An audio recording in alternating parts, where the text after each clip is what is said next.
దేవుని నామమునకు మహిమ కలుగును కాక. దేవుడు ఈరోజు మనకిస్తున్న వాగ్దానము అపోస్తల కార్యములు 1వ అధ్యాయము 8వ వచనం.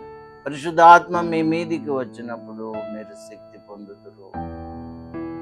ప్రభు అయిన యేసు క్రీస్తు వారు శిష్యులకు ఇస్తున్న వాగ్దానం.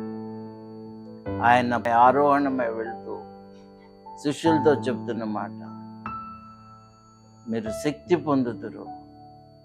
పరిశుద్ధాత్మ మీ మీదికి వచ్చినప్పుడు మీరు శక్తి పొందుతారు. మనం ఎప్పుడు క్రీస్తులో బలవంతులముగా ఉంటామంటే, ఎప్పుడు క్రీస్తులో శక్తివంతులముగా ఉంటామంటే, ఆధ్యాత్మికముగా మనం శక్తివంతులముగా ఉండాలి అంటే పరిశుద్ధాత్మ మనలను నింపాలి.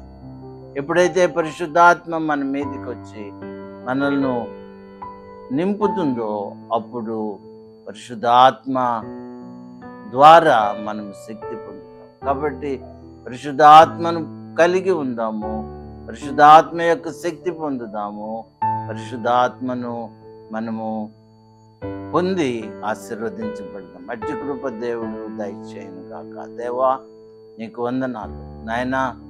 పరిశుద్ధాత్మను మాకు అనుగ్రహించి మమ్మల్ని శక్తివంతులుగా చేసి నీ కృపలో మమ్మల్ని వాడుకొనమని యేసు నామంలో ప్రార్థిస్తున్నాను తండ్రి. ఆమేన్.